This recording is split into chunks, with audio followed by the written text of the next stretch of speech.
ایک آدمی تھا تو اس کی بیوی میکے گئی تھی، دن اوپر ہو گئے تو بیوی آئی نہیں. اس نے بیوی کو میسج کیا کہ کب آؤ گی. بیوی نے آگے ایک اور بات لکھ دی، کوئی بات بھی تھی. اس نے تھوڑی دیر بعد پوچھا تم یہ بتاؤ کب آؤ گی. اس نے پھر کوئی اور ایک کو بات ادھر لکھ دی. خاوند نے پھر پوچھا تم یہ بتاؤ آؤ گی کب. سمجھ آ رہی؟ باقی باتیں چھوڑو، تم نے آنا کب ہے. اس پر پھر اس کی بیوی نے اپنے شوہر کو ایک لطیفہ لکھا.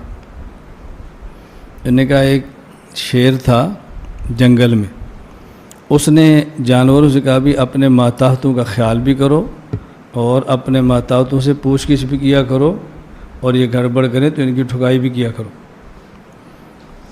ایک بندر تھا، اس نے خرگوش کو بلایا. ادھر آ. خرگوش مستیاں کر رہا تھا، کھیل رہا تھا، مٹک چل رہا تھا. بندر نے کہا ادھر آ. خرگوش آیا. بندر سے خرگوش نے پوچھا تو یہ دس تو ٹوپی کیوں نہیں پائی. یہ پنجابی سب سمجھتے ہیں نا. بندر نے پوچھا بھائی تو نے ٹوپی کیوں نہیں پہنی.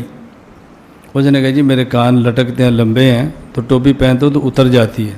اس نے ایک لگائی کس کے، چانڈ مار گیا، دفعہ ہو جا. دوسرے دن پھر جب بندر گیا تو یہ خرگوش کھیل رہا تھا. اس نے ادھر آ. جی. اس نے کہا تو نے ٹوپی کیوں نہیں پہنی. اس نے کہا جی میں نے کل بھی تمہیں دسیا سی میرے کان لمبے نے، ٹوپی کھلوتی نہیں. انہیں پھر ایک کنڈا پھونٹ سٹی نس جا. بندر اتر ہوتا چلا گیا. کل پھر اس نے دیکھا کھیل رہا تو اس نے کہا تو ٹوپی کیوں نہیں پائی. انہوں نے کہا جی میں تمہیں کل بھی دسیا سی، پرسوں بھی دسیا ہے، میرے کان لمبے نے، ٹوپی کھلو. پھر چھنڈی کو دے. اس نے پھر ایک لگا دی. بندر بڑا پریشان ہے، کیا کرے.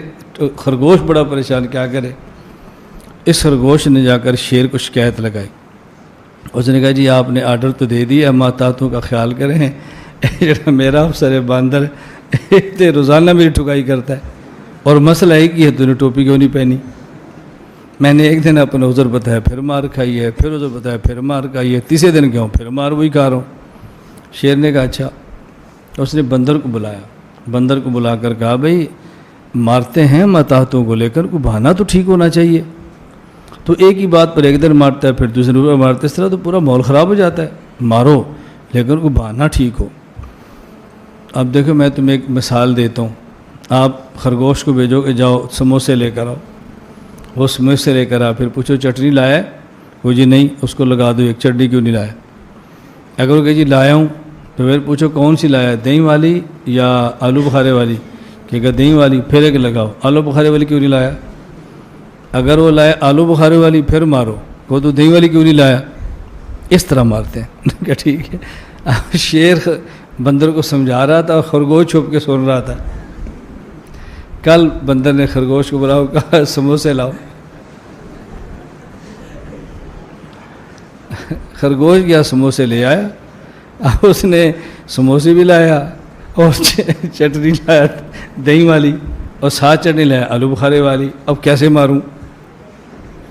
بندر نے پوچھا ہاں بھائی سموسے آ گئے؟ جی چٹنی آندھی ہے؟ جی لے آیا ہوں. کیڑی آندھی ہے؟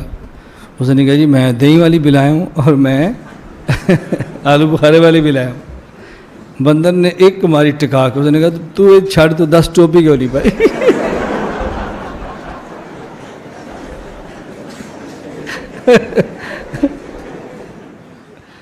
وہ کیا ہوا ہے، کہتے ہیں کہ وہ ان کے دوست کی کہیں شادی تھی، تو جو بے وقوف ٹائپ کے لوگ ہوتے ہیں نا، ان کو بہت سوالات پوچھنے کا شوق ہوتا ہے کہ نکاح کے بعد کیا ہوگا اور کیا بیگم سے بات چیت کیسے شروع کرنی ہے. کیا وہ پاگل ہوتے ہیں یہ لوگ. تو یہ آ گیا ان کے پاس، ہمارے جو دوست، نام نہیں لوں گا میں، بیٹھے ہوئے ہوں گے یہاں پہ.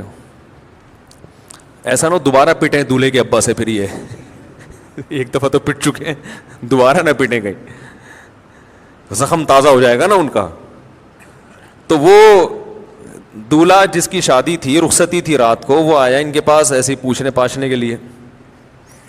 تو انہوں نے بتایا کہ بھائی دیکھو زوجہ کے پاس جانے سے پہلے اذان دینی ہے تم نے. اس کا فائدہ یہ ہوگا کہ نرینہ اولاد پیدا ہوگی صحت مند. صحت. میں نے تو صرف اتنا واقعہ سنایا تھا، انہوں نے کہا کہ پورا اس طرح ہے کہ اذان بھی کسی اونچی جگہ پہ کھڑے ہو کے دینی ہے. آزان کسی اونچی جگہ پہ کھڑے ہو کے دینی ہے, اور جب آزان شروع کر دو تو درمیان میں رکنا نہیں ہے. درمیان میں رک گئے معذور بچہ پیدا ہوگا, ٹھیک ہے نا. اب یہ جناب شروع ہو گیا, مذاق کیا تھا اس نے, مذاق کیا تھا, وہ سیریس ہو گیا.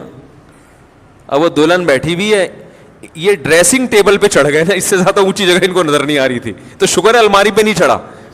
الماری پہ سے نہیں چڑھے کہ بھائی جب چڑھ جاتا الماری پہ تو کھڑے ہونے کی جگہ نہیں تھی. وہ بیوی کہتی کسی بندر سے میری شادی ہو گئی ہے. وہ ایک آدمی گیا نا نفسیاتی ڈاکٹر کے پاس کہ مجھے وہم ہو گیا کہ میں بندر تو نہیں ہوں. تو ڈاکٹر نے بولا پنکھے سے اترو گے تو میں علاج کروں گا نا اپنا, پنکھے سے تو نیچے اترو. تو ڈریسنگ ٹیبل پہ کھڑے ہو کر انہوں نے اذان کہنا شروع کی. اب وہ دلہن پاگل ہو گئی, چیخنے لگی یہ کیا کر رہا ہے بھائی, پاگل تو نہیں ہے, اور جا کے نا دروازہ بجا رہی ہے. تو یہ اذان کے دوران اس کو کہہ رہے حی علی الفلاح, اس کو اشارہ کر کہ نہیں کرو, اذان بھی چل رہی ہے, حی علی الصلاح حی علی الفلاح, اور اشارہ کر رہے کہ نہ نہ نہ. وہ دروازہ کھولا, دولہا کے ابا نے, دلہن کہہ رہی اس کو دیکھو کیا ہو گیا, یہ کون ہے, پاگل ہے. بھاگ گئی, وہ ظاہر ہے بھاگنا ہی تھا اس نے, گھر چلی گئی, تو نفسیاتی پاگل ہے. تو وہ صاحب مجھے سنا رہے تھے کہ صبح دولہے کے ابا آئے, انہوں نے پہلے دولہے سے تفتیش کی نا کیا ڈرامہ ہے بھائی, تو اس نے بتایا وہ فلاں صاحب نے. تو کہہ رہے صبح آتے ہی انہوں نے گریبان سے پکڑا, بات چیت شروع کرنے سے پہلے مکے لگانا شروع کر دی. کہہ رہے میں پوچھ رہا ہوں مسئلہ کیا ہے. انہوں نے کہا یہ میرے بیٹے کو تو نے کیا سکھایا. کہتے ہیں میں نے کہا اس میں خود سینس نہیں ہے کہ جو بھی جو سکھا دے آپ سیکھ لو گے کیا, کیا خیال ہے بھائی. یعنی کوئی بھی کچھ بھی کہہ دے تو آپ اس پہ عمل شروع کر دو گے, اس میں اتنی عقل نہیں ہے, تو مکے تو اس کے لگاؤ جا کے.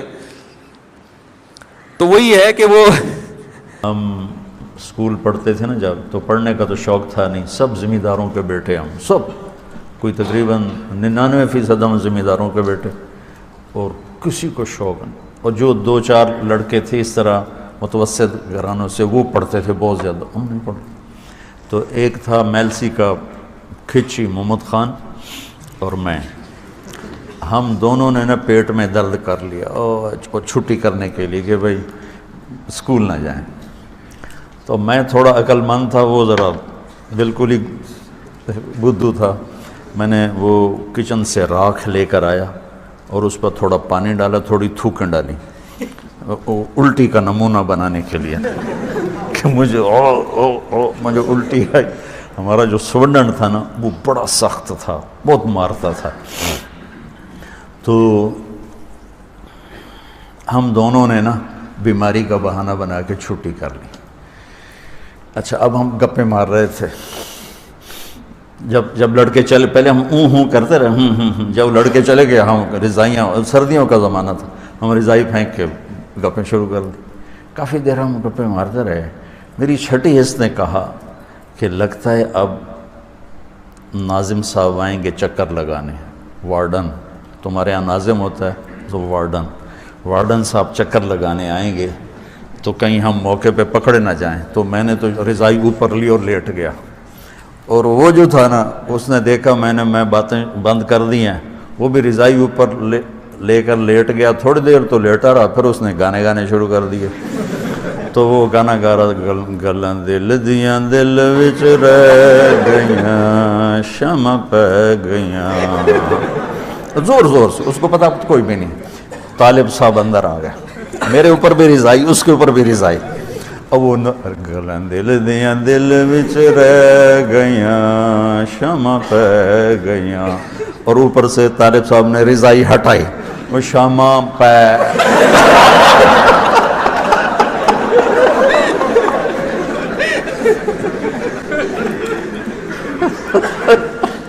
ایک دن میں ناظم مالیات جامع فاروقی میں چلا گیا, جیب میرا خالی تھا. ناظم مالیات سے میں نے کہا بدبخت 15-20 ہزار روپے دے دو, ایمرجنسی میں تنخواہ آ جائے گی تو لے لینا, کریں گے کوئی ترتیب, کسی مرید کو پھنسا دیں گے, آپ 15-20 ہزار دے دو. اس نے کہا حضرت آپ قرضہ نہ لیں, آپ کے لیے کسی نے کوئی لفافہ دیا. میں نے کہا بابا مجھے 15-20 ہزار چاہیے, لفافہ سے میرا کیا ہوگا. اس نے کہا یہ لفافہ میں نہیں جانتا. ایک بندہ آیا, اس نے کہا 2 مہینے سے میں امریکہ سے آیا ہوں, اب میں واپس امریکہ جا رہا ہوں, مولوی مینگل سے ملنا ہے مجھے, لیکن آپ نہ مل سکے تو وہ چلا گیا اور یہ لفافہ دیا. لفافہ جب ہم نے کھولا 500-600 پتہ نہیں کتنے اس میں ڈالر تھے. میں نے کہا بابا مجھے 20,000 چاہیے, 15,000 چاہیے, یہ 500-600 ڈالر سے میرا غریب کا کیا بنے گا؟ اس نے کہا اللہ کے بندے یہ بہت بڑا پیسہ ہے. میں نے تصدیق نہیں کی. اس نے کہا آپ تھوڑی دیر صبر کرو, آدھا پونا گھنٹے کے بعد میں مسلم کمرشل بینک سے ہو کر کے آ رہا ہوں, پھر آپ کو بتا دوں گا. وہ جب وہاں سے آیا تو میرے خیال میں 42,000 یا 43,000 وہ لے کر کے آگے انہی ڈالروں کے. اب 500-600 ڈالر تھے یا اس سے کم تھے, لیکن 40,000 جب یہ بنے. اب امریکہ کے ڈالر دیکھنے میں تو بہت کم ہے, مقدار میں تو بہت کم ہے, لیکن پاوروں کا زیادہ ہے. پاکستانی پیسہ تو زیادہ ہے لیکن اس میں پاور نہیں ہے. میں نے اس دن سے توبہ کیا کہ میں امریکہ کی مخالفت نہیں کروں گا.